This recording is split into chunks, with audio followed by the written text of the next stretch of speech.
dan Tuhan dalam kehidupan kita. Setiap nafas kita adalah kasih Tuhan yang sangat luar biasa dalam kehidupan kita. Kita percaya Tuhan Yesus sudah ada di dalam kehidupan kita, sudah ada di dalam hati kita. Mari terus merasakan kebaikan Tuhan dalam kehidupan kita. Oh haleluya Tuhan Yesus Kristus. Oh haleluya Tuhan.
Bisa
Bapa di surga, kami datang untuk mau memuji dan menyembah Engkau. Kami mau mengagum dan meninggi Engkau Tuhan dalam hidup kami. Kami menyadari peranan kami sebagai umat-Mu, sebagai anak Tuhan. Kami perlu hidup intim, kerap dengan Engkau Tuhan. Bahkan kami mau memberikan hidup kami. Kami mau mempersembahkan hidup kami sebagai persembahan yang hidup, persembahan yang berbau harum di hadapan Tuhan. Kami mau supaya hidup kami benar-benar untuk mau menyenang Tuhan. Kami mau hidup kami sungguh-sungguh itu diperkenankan oleh Tuhan, sehingga waktu kami menghadap takhta-Mu yang kudus, kami sungguh-sungguh dapat mengalami, merasakan hadirat-Mu. Kami merasakan kuasa Tuhan yang menyentuh hati kami, menyegarkan iman dan rohani kami, membangkitkan kegairahan rohani kami, dan membuatkan kami dapat menikmati dengan sukacita dalam persekutuan dengan Engkau Tuhan. Kami doakan di dalam ibadah pagi hari ini, kami serahkan seluruh anak-anak-Mu yang sedang untuk memuji, menyembah Engkau dimanapun kami berada di dalam keadaan saat ini, baik yang ada di rumah, di tempat masing-masing, dan juga yang ada di dalam ruang ibadah di tempat ini ya Tuhan. Mari Engkau Tuhan lawat kami, Engkau jamah hati kami, Engkau Tuhan berkati kami, Engkau Tuhan yang memberikan kami kesegaran, dan juga di dalam sikap kami untuk memuji Tuhan, kami begitu senang untuk mau menghampiri takhta-Mu yang kudus ya Tuhan. Kami doakan supaya setiap kami yang beribadah ini, kami sungguh-sungguh dijamah oleh Tuhan. Yang lemah akan mengalami kekuatan, mereka yang susah mereka mengalami penghiburan, mereka yang sakit juga disembuhkan oleh kuasa darah Tuhan Yesus. Kami juga doakan supaya setiap kami yang punya beban berat dilepas dan ditanggalkan, sehingga dalam kehidupan kami sungguh-sungguh bebas untuk mau memuji dan mengagung dan meninggikan Engkau Tuhan dalam hidup kami. Terima kasih Tuhan, terpuji nama-Mu. Ini doa kami serahkan pemberitaan firman ini dari awal sehingga selesainya, dan pengurapan Roh Kudus yang menyertai semuanya, melengkapi dan menyempurnakan semuanya. Terima kasih Tuhan. Ini doa kami dalam nama Yesus. Kami sudah berdoa. Yang siap diberkati dengan firman Tuhan katakan amin. Amin. Oke, silakan duduk.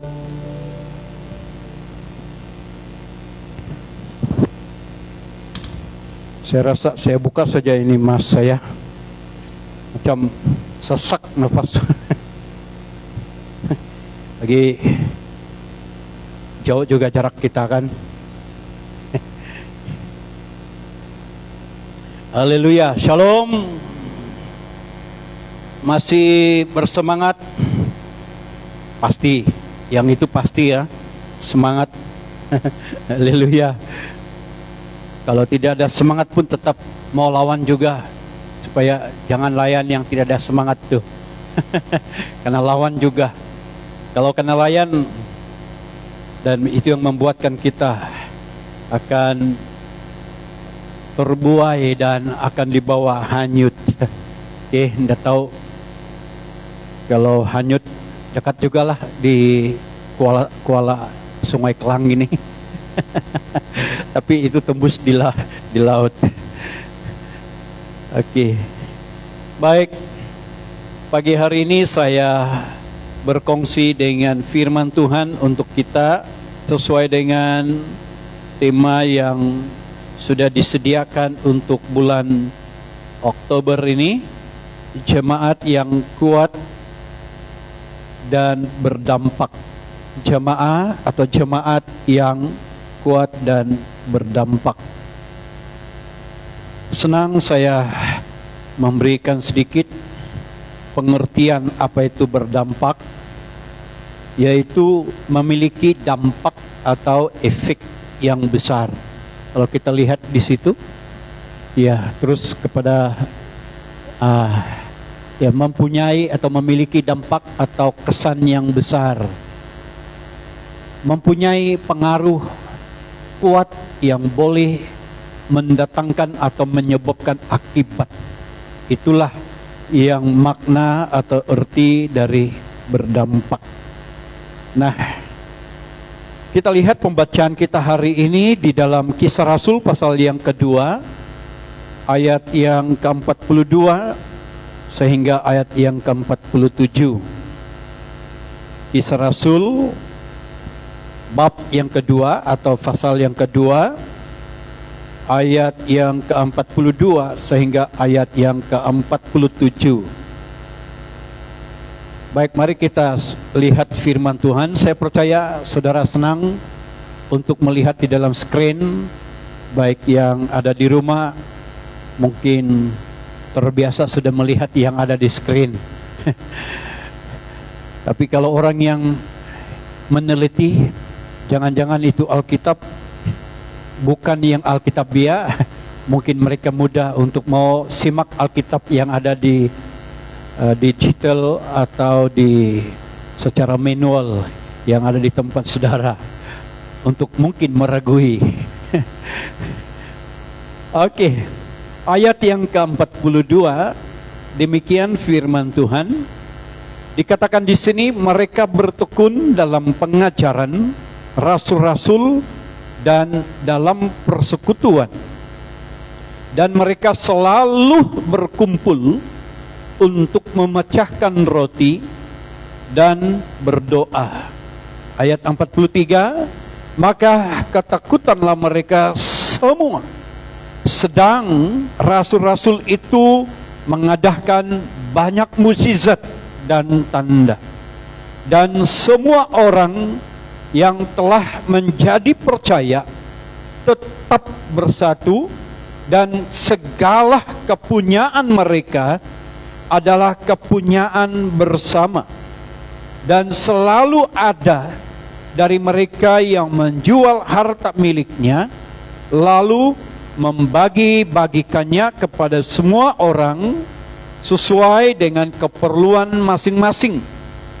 Dengan bertekun dan dengan sehati mereka berkumpul tiap-tiap hari dalam bait Allah.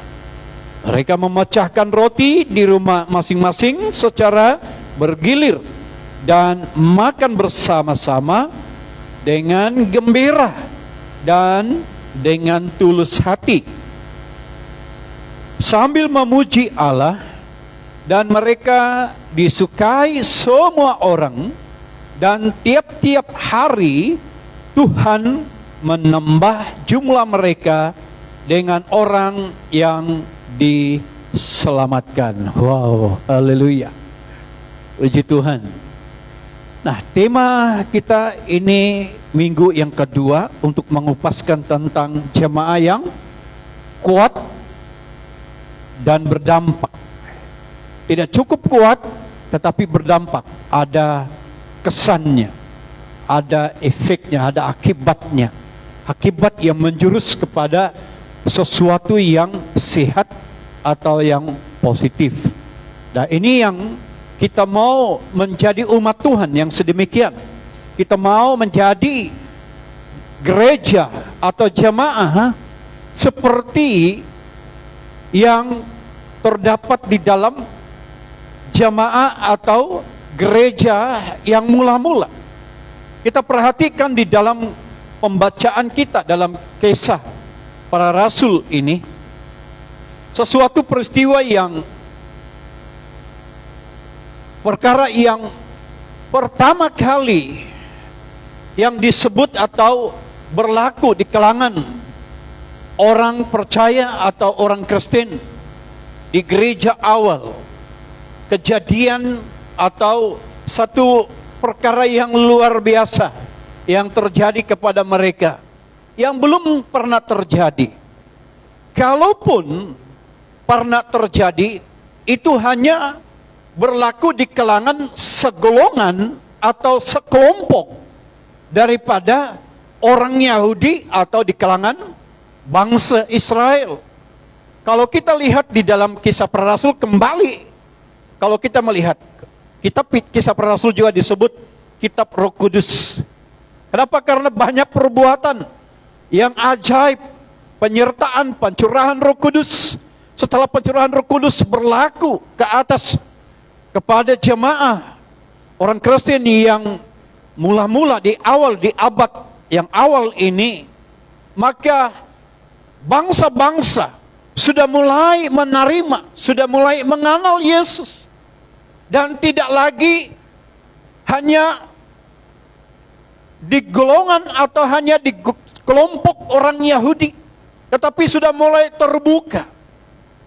Mulai sudah orang melihat dan mengenal Yesus, dan tidak ada lagi satu tembok atau satu dinding yang menjadi penghalang, tetapi sudah mulai bangsa-bangsa sudah mulai bergabung, bangsa-bangsa sudah mulai mengenal Yesus, mulai sudah percaya kepada Yesus, percaya kepada Tuhan yang dikenal oleh bangsa Yahudi, orang-orang Israel.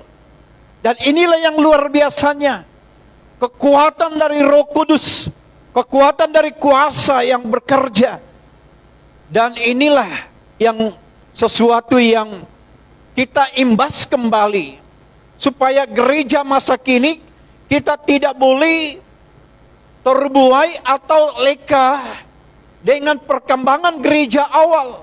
Kita tidak boleh melupakan atau kita mengabaikan bagaimana perkembangan gereja awal itu yang membuatkan mereka ada sesuatu kegerakan yang luar biasa, yang menyebabkan mereka terkenal, yang membuatkan mereka dikenali oleh bangsa-bangsa.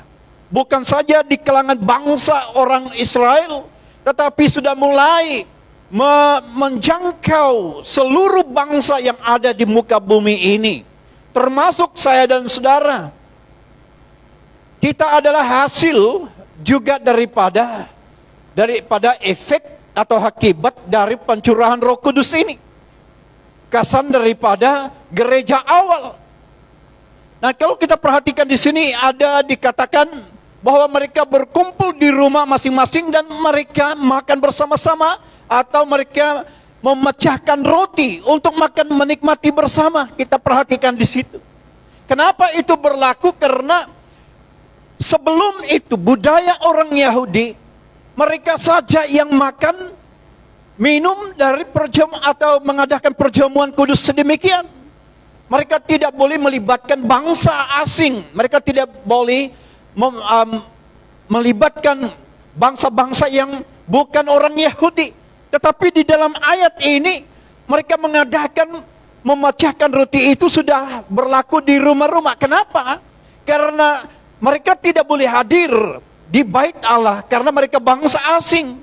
Dan kesempatan dan peluang ini setelah Roh Kudus bekerja, setelah Petrus berkhotbah dan dipakai, diurapi oleh Roh Kudus dengan khotbah yang disampaikan oleh Petrus dan juga rasul-rasul yang lain, maka berlakulah sesuatu yang membatasi mereka, sudah mulai tidak lagi menjadi penghalang mereka untuk bersekutu dan mencari Tuhan. Wow, ini yang luar biasanya, dan yang menyebabkan gereja hari ini yang tetap kokoh dan utuh sampai sekarang ini. Dan kita dalam generasi masa ini dan akan datang ini, untuk anak-anak kita, jangan lupa perkembangan dari gereja awal. Senang saya membawa ayat ini setelah bergelut, bergumul, menggumuli, berpikir untuk apa firman Tuhan, apa ayat yang saya mau sampaikan. Ada banyak Ada banyak ayat yang kita boleh gunakan. Tetapi saya lebih tertarik dengan ayat yang saya petik dan sampaikan pada hari ini. Oke, mari kita perhatikan. Next. 4 perkara yang saya mau kongsikan yang membuatkan gereja atau jemaat bertumbuh sehat, kuat dan berdampak. Yang pertama adalah ketekunan. Wah, dalam kalimat perkataan ketekunan di sini muncul di dalam ayat yang ke-42. Mereka bertekun, mereka bertekun. Ekspresi ini menunjukkan daya tahan dan kegigihan. Salah satu penghalang bagi kemajuan jemaat saat ini adalah status anggota yang hidup kemudian mati lagi. Ini yang menjadi masalah gereja hari ini. Kalau yang baiknya kan di sini daya tahan dan kegigihan. Tetapi segolongan atau sebahagian dari anggota jemaat hari-hari ini, mereka pada awalnya hidup, tetapi dalam beberapa waktu yang tidak bertahan, mereka tidak memiliki ketahanan, kegigihan, yang rumusannya ketekunan, maka membuatkan mereka kemudian mati. Jadi kita mau ada restoration lagi, ada pemulihan, ada kebangkitan lagi, kita merindukan kebangunan rohani lagi untuk menghidupkan umat Tuhan, jemaat Tuhan yang leka, jemaat Tuhan yang sudah mulai sepertinya sudah berada di dalam keadaan yang ada di dalam zona nyaman ataupun berada di dalam arus yang untuk mereka mulai sudah menjauh diri atau mulai mereka sudah iman dan semangat mereka itu sudah mulai susut atau kurang, menurun. Dan ini yang menjadi satu yang saya mau sampaikan kepada kita hari ini supaya kita kembali untuk melihat apa yang dilakukan oleh jemaah awal, gereja awal itu yang membuatkan mereka gereja atau jemaah umat Tuhan yang begitu kuat, bertahan, daya tahan lama karena mereka memiliki ketekunan. Jadi mari kita jangan lupa di dalam kalimat ini, perkataan ini, karena perkataan ini, ketekunan inilah yang membuat saya dan saudara dapat bertahan sampai hari ini. Dan kita mau supaya ketekunan ini akan terus berputar, bergerak sampai kita ketemu dengan Tuhan Yesus, sampai Yesus datang kedua kalinya, sampai Yesus jemput kita dan kita dipanggil, nama saya dan saudara disebut. Haleluya. Ini yang luar biasanya. Hati-hati, kan kita selalu mendengar firman Tuhan. Hati-hati, Yesus itu datang di dalam dua peristiwa. Peristiwa yang pertama, panggilan yang secara usia kita yang sesingkatnya. Peristiwa yang kedua adalah Yesus sendiri yang turun. Jadi mana satu yang lebih cepat? Jadi kita nantikan. Kedua-dua ini kita sedang waspada.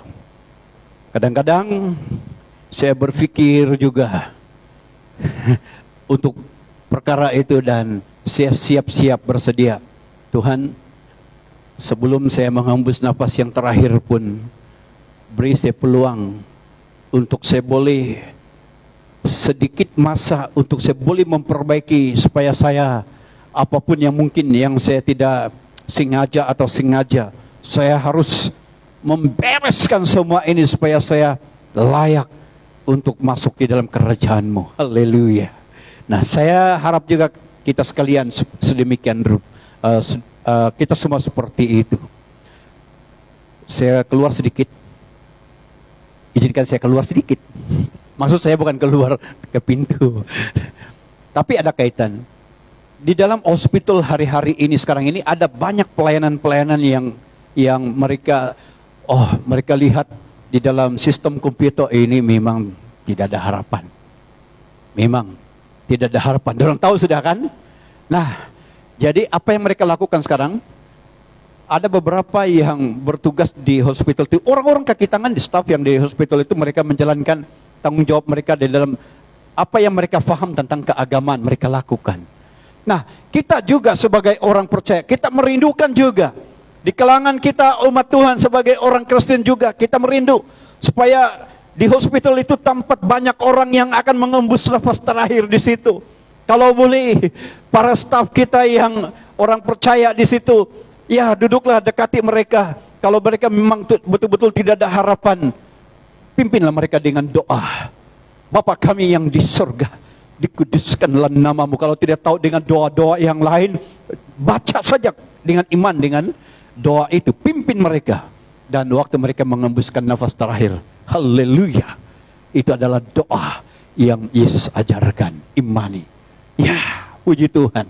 Nah, itu sebabnya sekarang ini mengapa perlu ketekunan itu, karena kita mempersiapkan diri kita sebelum kita dijemput atau ajal kita sampai tiba waktunya.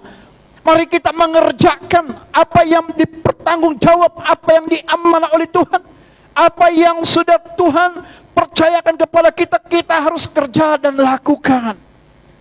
Kita lakukan dengan sikap ketekunan. Ketekunan ini adalah suatu sikap yang orang yang gigih, orang yang rajin, orang yang bertahan lasak. Jadi kita sebagai umat Tuhan, kita harus jadi orang Kristen yang tahan lasak. Dan kita melihat yang menghadirkan kekuatan jemaah, orang-orang yang Kristen yang awal yang disebut di dalam Kisah Rasul ini, yang menyebabkan mereka berdampak, dan sampai hari ini kita menjadi berkat buat mereka. Kita diberkati dalam kehidupan mereka. Kunci atau tipsnya di sini karena mereka memiliki ketekunan. Haleluya. Pagi tadi saya share dengan renungan. Semua ini sebenarnya berbicara tentang ini muncul. Kalau dengar yang saya sampaikan pagi tadi, itu hanya perbuatan Roh Kudus. Kalau dengan ketekunan, dengan kekuatan kita, ya saya mau bertekun beni pastor, saya setia beni, saya mau lakukan labga, saya rajin juga nih pastor. Tetapi kalau dengan kekuatan manusia kita tidak akan dapat bertahan lama. Yang membuatkan kita dapat bertahan lama apabila kita dipenuhi dengan Roh Allah, Roh Kudus. Jadi kita tidak lagi mengendalikan kekuatan kita, tapi dipimpin oleh Roh Kudus. Haleluya. Dan ini akan menghasilkan ketekunan. Jadi untuk kita menjadi jemaah yang bertekun, mari selalu dipenuhi dengan Roh Kudus. Ikut serta dengan Roh Kudus. Apa yang digerak oleh Roh Kudus, kita harus ikuti. Dan hasilnya itu, kita tidak lagi dengan mengandalkan kekuatan kita. Ketekunan ini akan hasilnya kita dapat capai. Bukan dengan kuat, bukan dengan gagah, tetapi karena Roh Allah. Haleluya. Jadi ketekunan, mari disertai dengan pimpinan Roh Kudus. Kemudian mereka kehilangan minat. Ini efek daripada orang yang begitu excited awalnya, kemudian down. Ini efeknya. Kemudian kita lihat di sini, untuk memulihkan semua ini, mari kita hidup akrab, bergaul intim dengan Tuhan.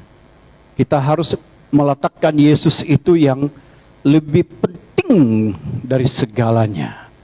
Sebab kita nyanyikan Kaulah segalanya.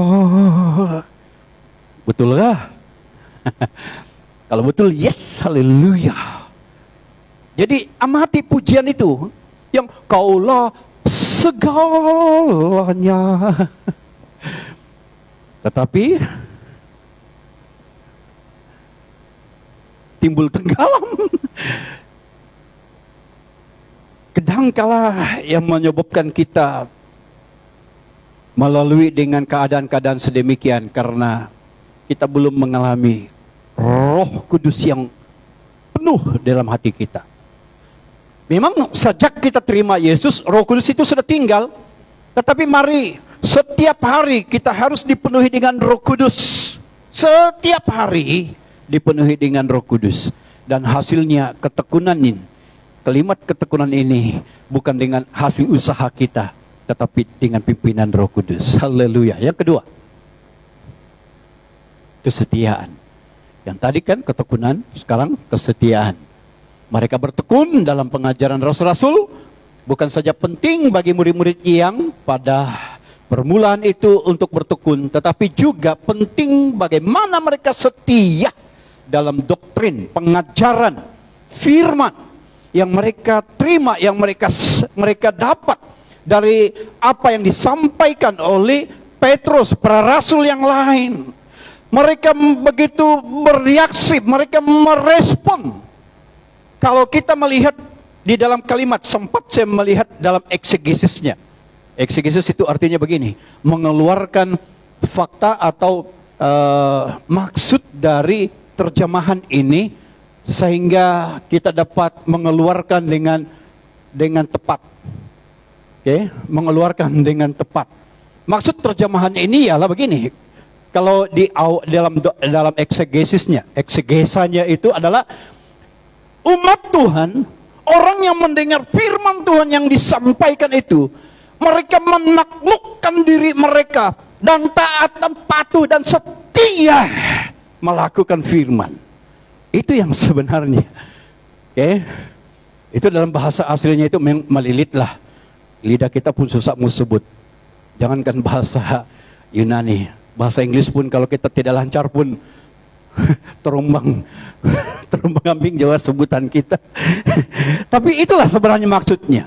Jadi waktu kita mau menaklukkan diri kita mau menyerahkan seluruh cara kita, fokus kita, berpusat perhatian kepada firman Tuhan, pengajaran yang disampaikan, maka itulah yang akan membimbing kita, menuntun kita. Dan kita akan mengalami hadirat Tuhan, kita mengalami remah yang hidup dalam kehidupan kita. Baru firman itu yang bekerja dalam hidup kita. Dan hasilnya itu akan membuatkan kita jemaah yang setia. Dan kita akan menjadi gereja yang kuat dan berdampak. Wow. Haleluya. Paulus, dia menasihatkan kepada anak rohaninya, Timotius, dalam 1 Timotius 4:16, awasilah dirimu sendiri, dan awasilah ajaranmu, bertekunlah dalam semuanya itu. Karena dengan berbuat demikian, engkau akan menyelamatkan dirimu dan semua orang yang mendengar engkau. Nasihat Paulus supaya ketika Timotius yang akan berkhotbah, akan menyampaikan firman Tuhan, dia juga secara langsung juga harus berhati-hati supaya apa yang disampaikannya juga dia sendiri yang akan mengalaminya, supaya dia juga tidak tergolong di dalam sesuatu ajaran yang menyimpang atau ajaran sesat. Nanti dia akan menyebabkan atau mengakibatkan dia celaka atau binasa. Jadi itu sebabnya sesuatu yang menjadi dasar nasihat Paulus ini supaya berhati-hati, sehingga pengajaran itu jangan-jangan orang lain yang mendengar itu diselamat tapi sendiri tidak diselamat. Jadi awasi, hati-hati. Orang senang untuk menyampaikan atau berkhotbah, tetapi jangan-jangan kita yang menyampai tidak tidak selamat. Jadi ini perlu ada hidup remah, itu hidup dalam kehidupan kita, dan kita sampaikan sama-sama kita diselamatkan. Ini yang penting. Jadi untuk menjadi umat Tuhan yang benar-benar kuat, berdampak bagi kerajaan Tuhan, pelayanan Tuhan, gereja Tuhan, kita perlu ada kesetiaan. Kesetiaan ini bukan sesuatu yang mudah. Diperkata senang, tapi menjalani, menghidupi itu sangat bergumul juga. Tetapi tidak mungkin kita bergumul kalau Roh Kudus yang memandu, memimpin kita. Haleluya. Karena itulah fungsi Roh Kudus yang akan menuntun dan menolong kita. Puji Tuhan. Baik. Yang ketiga, tadi di rumah saya beritahu dengan anak-anak saya, istri, berapa khotbah saya hari ini, berapa menit? 15 menit? Terserah kamulah, dia bilang. Oke, kesatuan. Untuk kita mau membuat atau menjadi gereja Tuhan, jamaah yang sungguh-sungguh kuat. Saya tambah lagi ayatnya, kalimatnya sehat dan berdampak, itu adalah kita hidup dalam kesatuan. Kesatuan ini adalah satu kerukunan. Jadi ini hal yang sangat penting. Di dalam ayat 32 dikatakan begini, kumpulan orang yang telah percaya itu mereka sehati dan sejiwa. Mereka sehati dan sejiwa. Hidup di dalam rukun untuk membuatkan jemaah gereja Tuhan itu berdampak, itu adalah kalau hidup dengan kesatuan, hidup dengan kerukunan. Meletakkan kerukunan itu tempat yang paling penting di dalam community. Gereja kita community. Saya ikut perkembangan khotbah si Jim Yos yang penginjil mereka itu di Papua. Saya setuju juga dengan doktrin dan juga pandangan dia. Ada banyak juga lah yang saya setuju. Nah, gereja itu adalah community. Community, kelompok, golongan, kumpulan. Orang-orang yang mengenal Yesus, percaya Yesus, dan hidup dengan cara gaya hidup Yesus. Hidup secara dengan Alkitabiah. Membagi-bagi, berkongsi dalam kehidupan secara saling mendorong satu dengan yang lain untuk menghidupi sesuai dengan pengajaran firman Tuhan. Sesuai dengan apa yang kita lihat tadi, pengajaran yang disampaikan oleh para rasul, yang seluruh jemaah orang yang awal itu mereka mula-mula mendengar khotbah yang disampaikan oleh Petrus di situ. Mereka menaklukkan diri mereka begitu siap untuk menerima dan taat dan setia. Dan itu yang akan menyebabkan kita menjadi umat Tuhan yang kuat dan berdampak. Hidup dalam kerukunan. Ini akan membuatkan kita tetap kuat. Gereja Tuhan di ICB CCK ini, saya percaya sampai pada hari ini, karena ada jemaah yang begitu setia, begitu tekun sampai hari ini.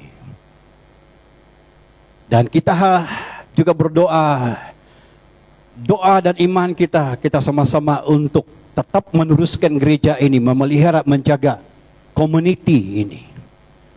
Amin. Jangan berhenti di sini. Kalau ada, sudah mulai kita, sepertinya tidak ada sudah semangat kita, tidak ada sudah semangat saya. Ini mungkin kesan dari COVID kayak ini. Saya bertanya juga dalam pikiran saya tadi, yang hadir 22 orang, 27, 23, 26 orang. Yang diizinkan ya ikut kapasiti. Kalau kapasiti kita ini boleh lebih dari 20 lebih, ini boleh 60. Tapi yang mendaftar hari ini berapa orang? Saya pikir, ini kesan dari COVID kah? Tapi saya harap supaya mereka jujur ikut ibadah di rumah. Kalau tidak dapat hadir betul-betul di gereja ini, jujur ikut ibadah di dalam rumah. Kalau boleh lagi, kalau tidak menjadi keraguan pastor, screenshot kamu punya ibadah kamu di rumah itu, hantar di grup supaya saya nampak. Macam juga guru besar kan, dia mau tahu juga berapa murid kehadiran, kelas 1 berapa orang, dia mau cek, dia mau simak semua. Pastor juga mau tahu. Kalau tidak ada yang hadir itunya, pastor buat sesuatu juga. Datang ke rumah kah? Call kah? Semua itu adalah tanggung jawab pastor juga. Jadi kalau tidak ada hantar, saya anggap saja itu ikutlah itu, hadirlah itu. Tapi saya perhati dalam konferensi yang saya ikut 2 hari ini, konferensi digital, saya lihat orang punya online, ada message yang di sana itu semua nampak kelihatan, amin, amin. Sementara khotbah itu di-share-kan, amin, puji Tuhan, ya puji Tuhan, dia share semua, ikut nampak orang yang chat-chatnya di sana, dia akan terus bergerak.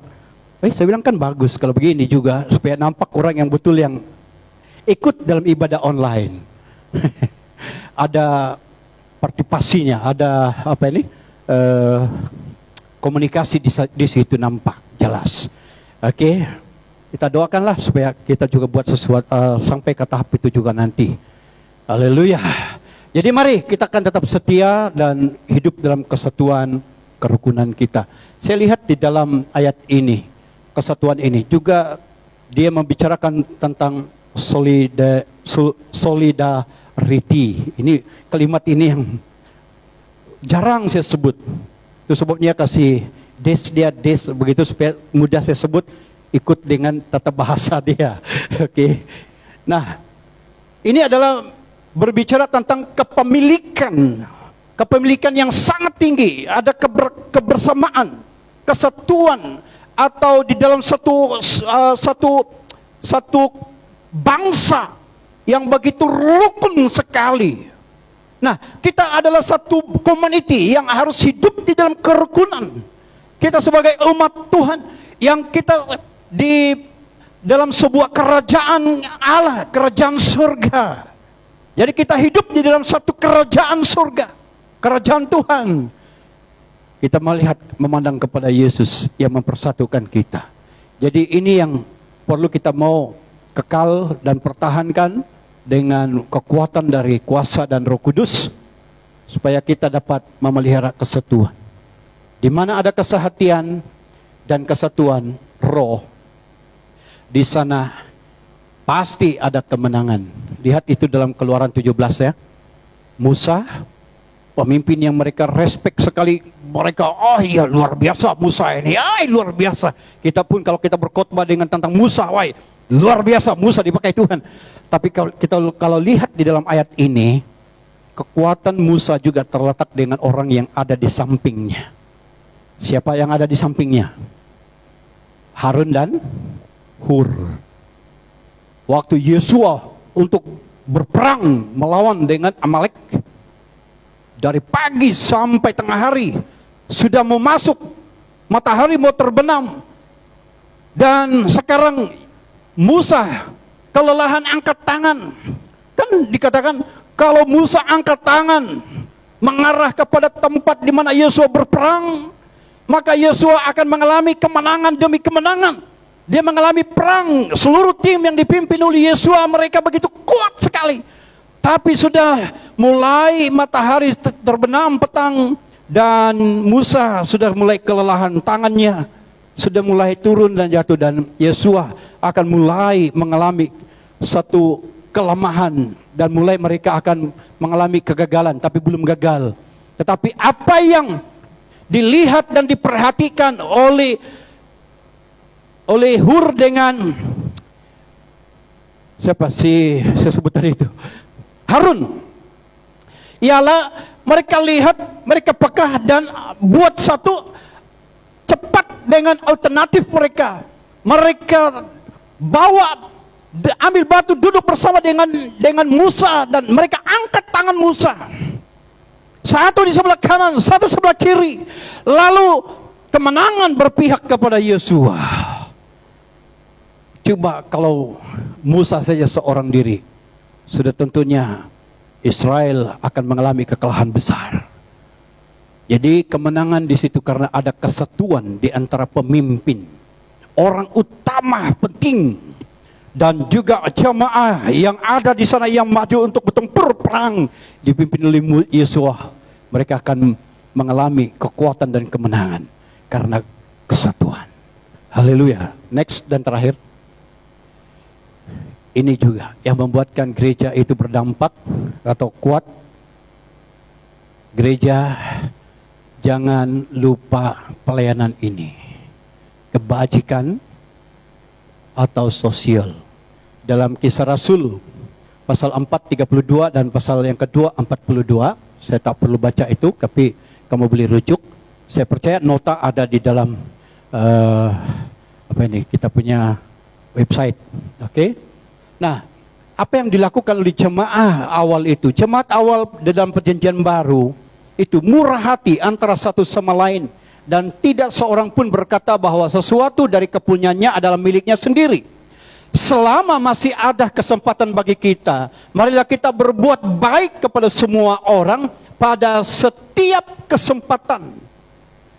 Kadangkala kita punya alasan begini, ialah doalah supaya ada kesempatan, ada peluang. Tapi saya mau beritahu dengan kita, di dalam keadaan seperti itu, kalau kita tunggu kesempatan, belum tentu kesempatan ada.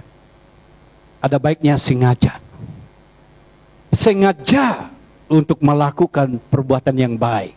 Haleluya. Dengan melakukan pelayanan kebajikan. Pelayanan kebajikan. Saya sadar suatu ketika dulu kami melayani di satu gereja. Mas, kejap lagi. Waktu kami melayani di satu gereja, mula-mulanya gereja kami itu, semakin hari semakin banyak jemaat. Wah, itu baru mula kami rintis, mula buka. Begitu ramai sudah mulai tengok, mau 60 orang. Berapa sudah anggota kamu di sana? 60 orang. Tapi di dalam masa masuk ke tahun yang ketiga dan mau dekat masuk tahun yang keempat, mulai jemaat sudah kurang. Hadir 15 orang dari 60 orang. Satu kali saya perhatikan, keluar pergi pantau mereka, masuk ke rumah mereka, saya tahu-tahu mereka sudah pindah gereja. Sebab alasan mereka karena gereja yang tempat mereka beribadah itu memperhati kebajikan mereka. Rupa-rupanya begitu ya. Sewaktu mereka di hospital, mereka tolong bayar. Bukan sepenuhnya, tetapi ada subsidi yang mereka bayar. Waduh, kita SIB tidak ada apa-apa yang kita dapat buat sedemikian. Kita hanya hidup di dalam kekeluargaan saja. Tetapi di kalangan jamaah pula, ya mereka lebih tertarik. Dan saya tidak nafikan bahwa untuk memastikan mereka diberi perhatian itu juga bukan dalam soal rohani, sosial juga penting, jasmani. Jadi mari kita berusaha untuk melayani jemaah kita. Oke, saya sampaikan ini secara umum. Kalau boleh kan secara khusus untuk pemimpin. Kita melayani jemaah kita. Kalau kita dengar ada keperluan, ada sesuatu yang perlu kita turun tangan untuk layani mereka. Layani mereka bukan dengan layanan untuk kehadiran kita, datang di sana, doakan mereka di sana. Tetapi ada sesuatu yang kita peka melihat keperluan mereka. Dan kita berusaha untuk melengkapi apa yang menjadi kebutuhan utama mereka. Saya percaya kita sepanjang dalam COVID pandemic ini, kita begitu terkesan. Banyak yang terkesan. Sewaktu saya berkomunikasi dengan Deacon Richard coba beritahu jemaat kita, siapa yang perlu dibantu, siapa yang perlu untuk mau ditolong. Ada beberapa orang yang sudah message kita mau tanya-tanya. Bila ditanya, semua diam. Kalau diam saya bilang, saya pikir oke lah itu. Bila ditelepon, ya tidak apa-apa, cukup juga ini, ada beras juga, ada sayur juga, pastor. Oke, betul gak itu? Betul. Ya saya pun tidak sudah berbuat apa-apa. Tapi puji Tuhan juga ada juga yang datang. Walaupun bukan saya yang buat, tapi tidak tahu bagaimana itu bantuan bakul itu sampai ke rumah. Sampai kami pun dapat juga. Puji Tuhan. Nah, ini sebabnya kita perlu memastikan pelayanan kebajikan juga kita tidak boleh abaikan. Walaupun kita memang dalam keadaan serba kekurangan, tidak ada yang Kalau kita bukan hidup yang berkelimpahan, kita bukan orang yang kaya-kaya, tetapi walaupun di dalam secara jasmani, secara ekonomi, bukan kita kaya raya, tetapi kita kaya di dalam hal-hal rohani. Kita kaya dengan apa yang kita dapat dari sumber dari firman Tuhan. Kita praktikkan. Kita memberi, bukan karena kita mau menjadi famous, bukan kita mau menjadi terkenal, bukan kita mau terpengaruh, tetapi kita memberi karena hal kasih yang kita praktikkan. Dan kita bersosial, berkebajikan dengan mereka, dengan pelayanan-pelayanan kebajikan. Ini penting. Saya percaya untuk gereja kita di sini, mari kita memikirkan ini. Kalau sudah dilakukan, iya, pastikan ini perlu diberi perhatian, jangan kita leka. Kita lihat keperluan-keperluan jemaah kita, apalagi yang baru. Kita beri perhatian kepada mereka. Puji Tuhan. Haleluya. Wah, amin. Baru gereja kita, gereja yang kuat, berdampak, jadi berkat. Berdampak itu artinya menjadi berkat kepada di kalangan kita yang di dalam, dan juga jadi berkat yang ada di luar. Puji Tuhan. Baik. Aplikasinya. Mengapa penting untuk kita menjadi jemaat yang kuat dalam Kristus? Pertanyaan ini perlu kita renung. Mengapa penting untuk kita menjadi jemaat yang kuat di dalam Tuhan? Saya perlu menjawab ini. Kita renungkan. Apakah yang menghalang saudara untuk tidak kuat dalam Kristus? Coba pikirkan, apa yang menjadi penghalang bagi kita tidak kuat? Oke? Dan apa langkah-langkah yang saudara boleh lakukan untuk mengatasi kelemahan itu?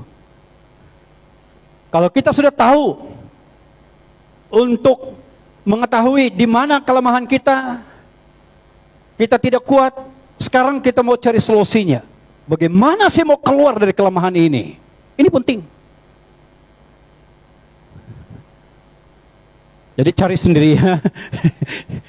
Yang ketiga, untuk kita dapat menjadi jemaat yang kuat dan berdampak, apakah bahagian yang perlu kita lakukan? Haleluya. Itu saya sudah kupas. 4 perkara tadi kan? Itu saya jawablah, saya tolong jawablah. Oke, terus kesimpulan. Satu ilustrasi jari manis. Saya terbaca dengan sebuah ilustrasi tentang jari manis. Di dalam bahagian jari kita ini, mana satu jari yang paling lemah? Jari manis, kan? Tetapi apakah jari, ibu jari, telunjuk semua ini, jari tengah dan jari kelingking ini membiarkan jari manis ini? Dia tidak membiarkan. Justru dari 4 jari inilah yang akan menopang dan menolong, membantu. Walaupun jari manis ini lemah, tetapi dia tidak keluar daripada, dia tidak terpisah daripada 4 jari yang lain. Dia tetap bergabung menjadi jari yang sempurna. Meskipun dia lemah. Di dalam semua jari, dari 5 jari ini, kalau di sebelah kanan kita 5 jari kan, kalau kiri lagi 5 jari, 10 semuanya. Dari, contohnya dalam 5 jari ini, mana jari-jari yang paling kuat?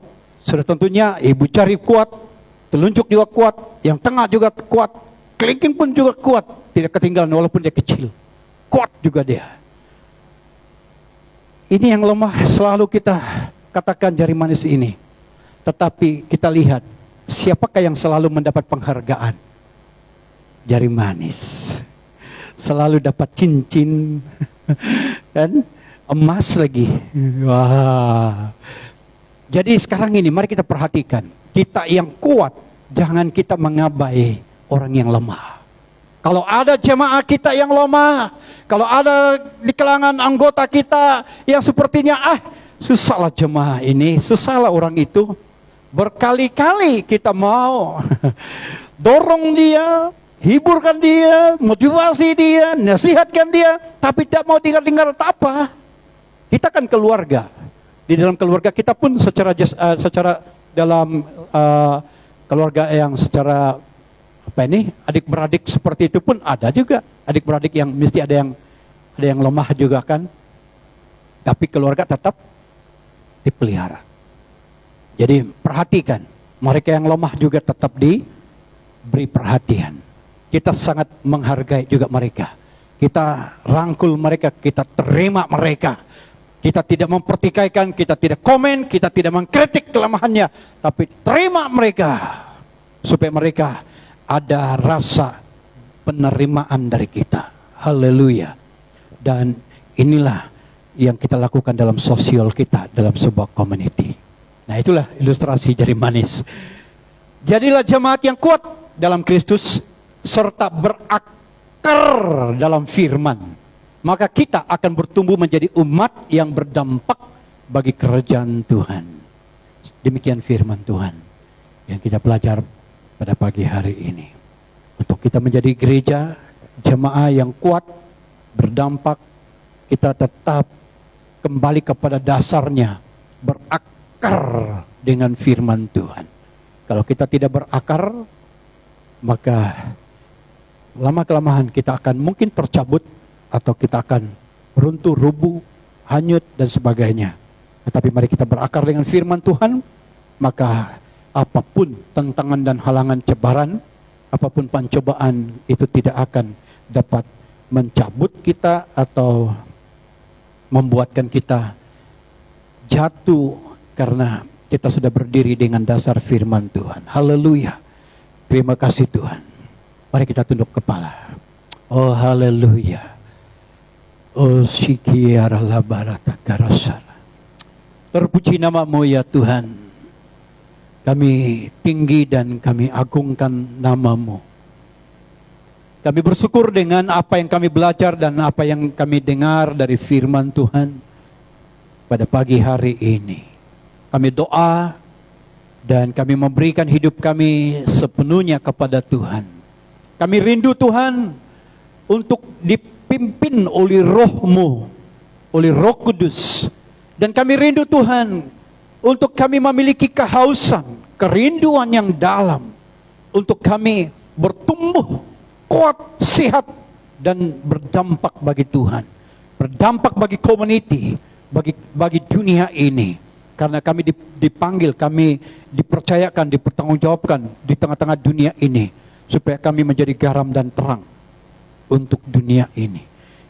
Bukan saja kami bersinar menyerlah untuk dalam golongan atau sekelompok kecil, tetapi Engkau mempercayakan kami Tuhan dengan satu tanggung jawab yang besar kepada dunia ini. Bapak terima kasih. Saya berdoa supaya kami, saat kami mengalami kelemahan, saat kami rasa seperti tawar, saat kami mengalami sepertinya kami sudah mulai kering dalam hal kerohanian iman kami Tuhan, kami berdoa supaya kami kembali belajar balik kepada apa yang berlaku dengan jemaah gereja awal.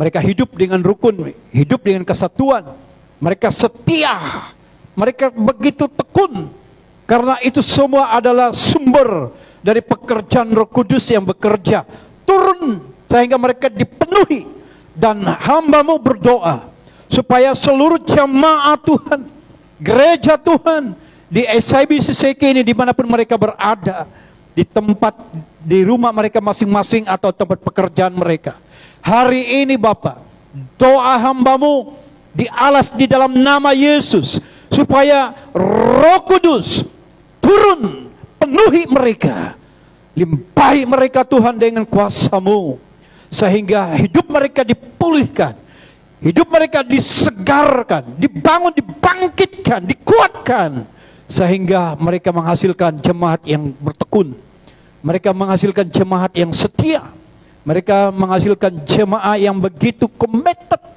dengan tetap mempercayai dengan Tuhan sampai akhir hidup kami, sampai kami bertemu dengan Tuhan. Waktu Yesus datang kedua kali dalam dunia ini, waktu kami disebut, nama kami dipanggil, kami ada. Haleluya. Kami juga doakan supaya waktu kami menanti kedatangan Yesus yang kedua kali ini, dan akan digenapi kedatangan itu, bila nama kami dipanggil, seluruh jemaat Tuhan, anak-anak Tuhan juga, nama-nama mereka disebut dan kami ada, dan kami akan menerima hidup yang kekal, mahkota yang disediakan bagi kami, bagi orang yang setia bertekun sampai akhirnya. Terima kasih, berkat damai, sejahtera, dan juga kuasa Roh Kudus menyertai kami dan menolong kami untuk mengaplikasi, menerapkan firman Tuhan dalam kehidupan kami. Terima kasih, dalam nama Yesus kami berdoa. Yang diberkati katakan bersama dengan saya, amin. Amin. Terima kasih, Tuhan memberkati kita.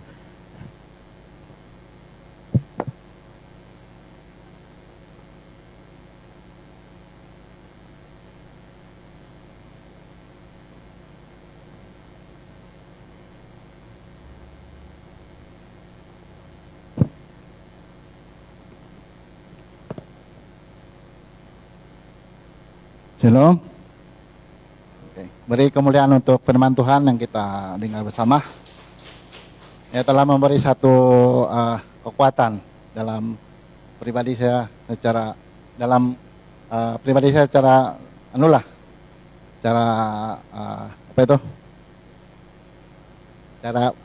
saya, ya. Dimana begini.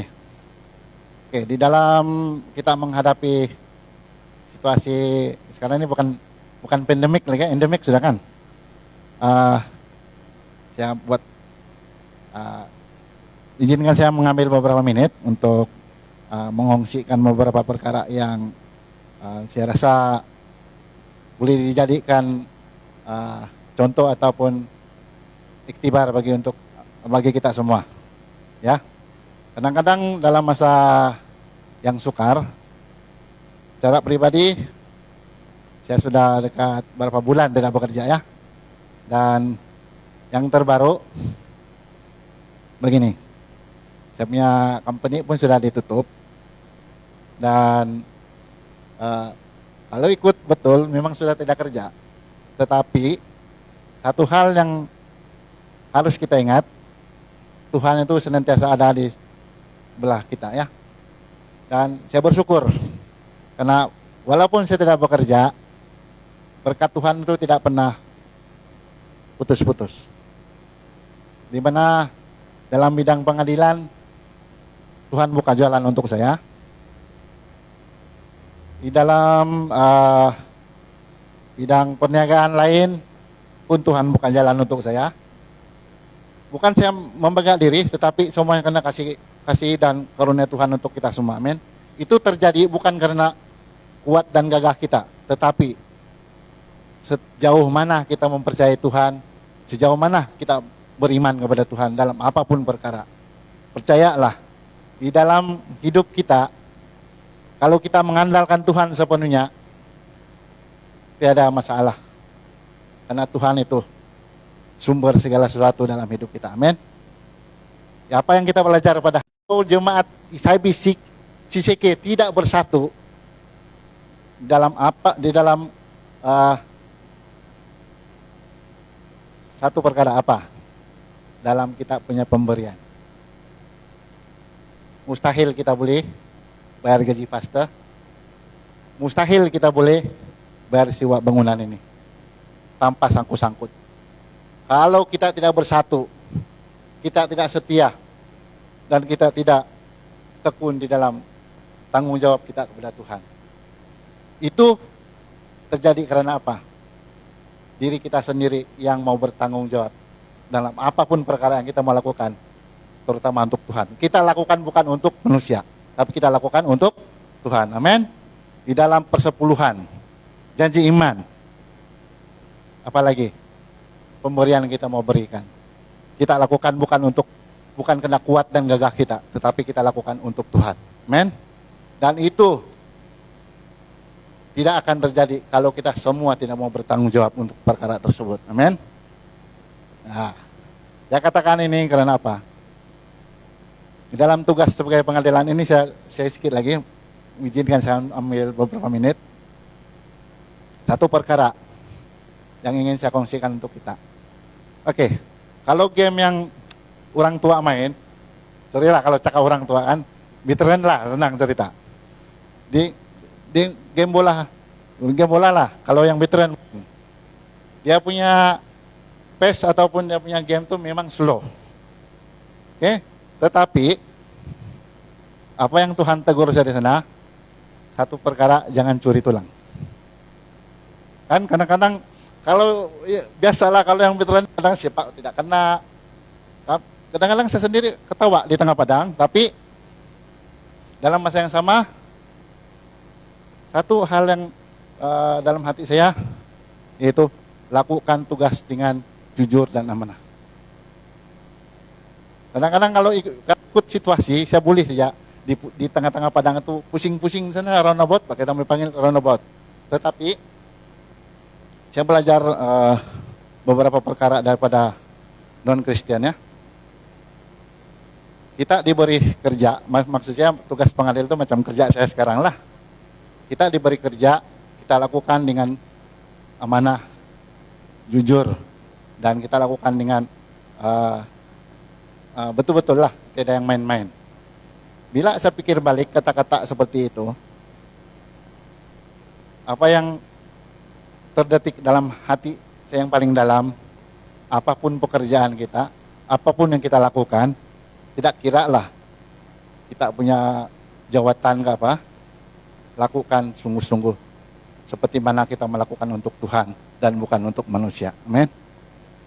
Oke, panjang lebar sudah ini. Ayo kita bangkit berdiri sebelum kita memberi. Kita sudah diberkati dengan firman Tuhan yang begitu luar biasa, menguatkan iman kita dalam kita meneruskan hari-hari yang sangat mencabar ini. Tapi percayalah, Tuhan tidak pernah membiarkan saudara dan saya. Amin. Karena Tuhan itulah sumber segala sesuatu dalam apapun yang kita perlukan. Dan percayalah, Tuhan tak pernah kekurangan satu apapun. Oke? Oke, pada hari ini adalah minggu perpuluhan kedua. Dan siapa yang berkesempatan, silakan. Dan mari kita, sebelum kita memberi, saya pimpin dalam suara yang kedengaran. Mari kita berdoa. Bapa di surga, Bapak yang sangat baik, yang mengasihi kami dari dahulu, sekarang, dan selama-lamanya. Kami bersyukur ya Bapak atas segala sesuatu berkat-berkat yang telah Engkau berikan di sepanjang kehidupan kami. Malah Engkau telah memelihara kami, keluarga kami, gereja kami, bangsa kami, dan negara kami Malaysia. Engkau tak pernah membiarkan kami kekurangan satu apapun ya Bapak di surga. Bapa di surga, jari kami agar kami senantiasa bersyukur dalam apapun situasi, dalam apapun keadaan, baik dalam keadaan kami susah dan senang. Ajari kami Bapa, agar kami senantiasa bersyukur dan berterima kasih kepada setiap pimpinan dan penyertaan-Mu ya Bapa di surga. Dan pada pagi hari ini Bapa di surga, sebelum kami memberi, berkati setiap tangan-tangan yang memberi, maupun tidak sempat memberi. Berkati keluarga, berkati pekerjaan, dan berkati juga apapun usaha yang anak-anak-Mu lakukan ya Bapa di surga. Karena kami percaya Engkau lebih mengetahui apa yang kami perlukan di dalam kami meneruskan sisa-sisa kehidupan kami, di dalam kami menanti kedatangan-Mu yang kedua kali ke dalam dunia ini. Dan Bapa, begitunya hamba-Mu yang akan mengelolakan keuangan ini, mohon hikmat, kebijaksanaan, kekuatan daripada Engkau ya Bapa, agar seluruh keuangan ini diguna pakai untuk kemuliaan Allah Bapa sahaja. Dan Bapa di surga, begitu juga Bapa dengan dalam apapun urusan pembayaran untuk SIBCK, biarlah Engkau yang campur tangan, dan biarlah kerajaan Allah yang ditinggikan di SIBCK. Oh haleluya Bapa di surga, terpujilah Engkau dalam dan atas nama Tuhan Yesus. Kami siap memberi pada pagi hari ini dengan hati yang penuh ucapan syukur. Setiap anak Tuhan yang percaya mengatakan amin. Masa kita memberi, kita akan melihat info gereja pada minggu ini. Silakan.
begitulah info gereja kita pada minggu ini. Atau orang setiap pertemuan ada perpisahan. Tapi kita berpisah bukan berpisah selama-lamanya, kan? Kita berpisah karena balik di rumah masing-masing saja Pak ini.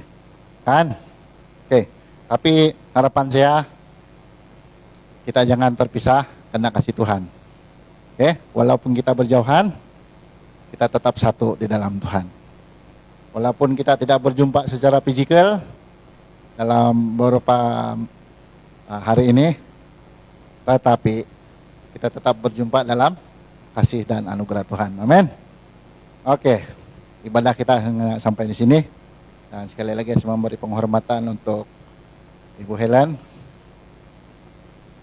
membawa kita dalam doa, memberkati, dan seterusnya menutup ibadah kita pada hari ini.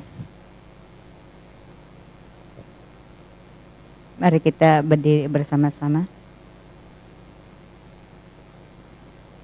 Bapa di surga, kami sangat mengucap syukur dan berterima kasih Tuhan, karena kebaikan, kemurahan-Mu Tuhan yang selalu memimpin, menyertai dalam setiap kehidupan kami secara pribadi. Bapa di surga, kami sudah selesai dalam ibadah kami pada pagi hari ini. Kami bersyukur Tuhan karena kesempatan yang Engkau berikan dalam setiap kehidupan kami, hingga kami dapat beribadah untuk memuji dan meninggikan Engkau, bahkan bersama mendengar firman-Mu pada pagi hari ini. Bersyukur karena firman-Mu Tuhan yang terus memberi kami kekuatan untuk tetap meneguhkan iman percaya kami di hadapan-Mu, supaya dalam apapun situasi yang kami hadapi sepanjang kehidupan kami, bahkan sepanjang seminggu ini Tuhan, walaupun dalam apapun yang kami lakukan, baik kami yang ada di rumah, baik anak-anak-Mu Tuhan yang bekerja, semuanya hidup mereka sentiasa dipimpin dan dilindungi dalam perlindungan penyertaan daripada Engkau Tuhan. Bapa di surga, sebelum kami keluar dari ruang ibadah ini, terlebih dahulu kami serahkan setiap pribadi kami ke dalam tangan-Mu Tuhan.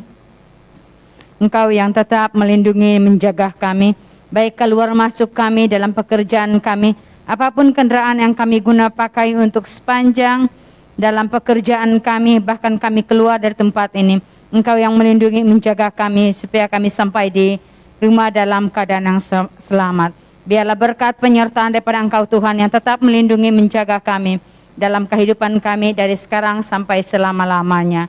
Di dalam nama Tuhan Yesus kami sudah berdoa dan mengucap syukur. Haleluya, puji Tuhan, amin. Oke, ibadah kita hanya sampai di sini. Dan selamat bertemu kembali pada ibadah yang akan datang. Tuhan memberkati.